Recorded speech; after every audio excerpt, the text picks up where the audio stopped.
1960 का दशक हिंदी सिनेमा का वह दौर जब फिल्में केवल मनोरंजन नहीं थी बल्कि समाज संवेदना और साहित्य की आवाज हुआ करती थी। इस दौर में एक नाम था राज कपूर और एक और नाम था कवि शैलेंद्र का। राज कपूर जिन्हें लोग शोमैन कहते थे पर वो भीतर ही भीतर एक संवेदनशील कलाकार थे।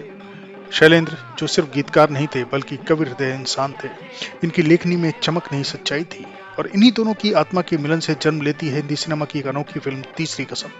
उस समय फिल्म प्रेम को बाजार नहीं बनाती थी, दुख को ग्लैमर नहीं बनाती थी।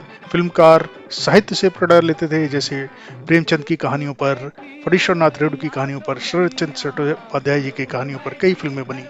इसी परंपरा में फणीश्वरनाथ रेणु जी की कहानी तीसरी कसम उर्फ मारे गए गुलफाम को पर्दे पर लाने का सपना देखते हैं शैलेंद्र, पर यह सपना इतना आसान भी नहीं था। शैलेंद्र कोई व्यवसायी नहीं थे। वो मानते थे कि कला का उद्देश्य लाभ नहीं, आत्मसंतोष है, सेल्फ सेटिस्फेक्शन है। उन्होंने तीसरी कसम को कविता की तरह देखा, हर दृश्य में संवेदना, हर संवाद में चुप्पी के अर्थ को समझा और प्रस्तुत किया। वे चाहते थे, वो जानते भी थे कि व्यवसायिक सफलता शायद इस फिल्म को ना मिले, फिर भी उन्होंने इसे बनाया, क्योंकि कुछ फिल्में सिर्फ कमाई के लिए नहीं, इतिहास बनाने के लिए बनती हैं। राज कपूर उस समय सुपरस्टार थे। संगम उनकी सुपरहिट फिल्म थी, जो उन्होंने फर्स्ट कलर फिल्म थी, जिसको उन्होंने डायरेक्ट और प्रोड्यूस किया था। उसके पहले उन्होंने दसियों फिल्मों का सफल निर्देशन और डायरेक्शन भी किया था। इसी कारण उन्हें शोमैन भी कहा जाने लगा था। बहुत बड़े सुपरस्टार थे उस टाइम के, लेकिन तीसरी कसम में वो सिर्फ एक अभिनेता की तरह काम नहीं किया, वो बन गए हीरामन। हीरामन जो एक भोला भाला गाड़ीवान था, इस कहानी का मुख्य पात्र, जो प्रेम को शब्दों से नहीं नजरों से समझता था। राज कपूर के अभिनय का सबसे शांत और सबसे सच्चा और सबसे सरल रूप था। यहाँ वे अभिनय नहीं करते हैं, वो उसको जीते थे। उन्होंने जिया है इसको।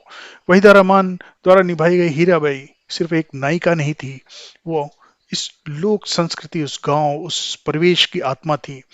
उनकी नाच, गीत, पीड़ा और असुरक्षा को उन्होंने इतनी खूबसूरती से प्रस्तुत किया तो शायद ही कोई कर सकता था। उनका प्रेम समर्पण नहीं मांगता था, पर अपनी सीमाओं को जानता था।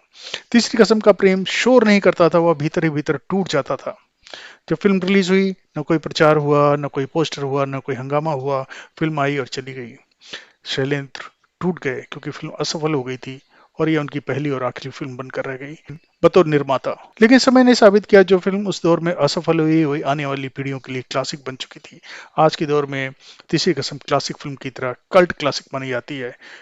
तीसरी कसम सिर्फ एक फिल्म नहीं, या एक सवाल है उन लोगों के लिए जो कला को बाजार के लिए बेच देते हैं और अपनी आत्मा के लिए नहीं बनाते।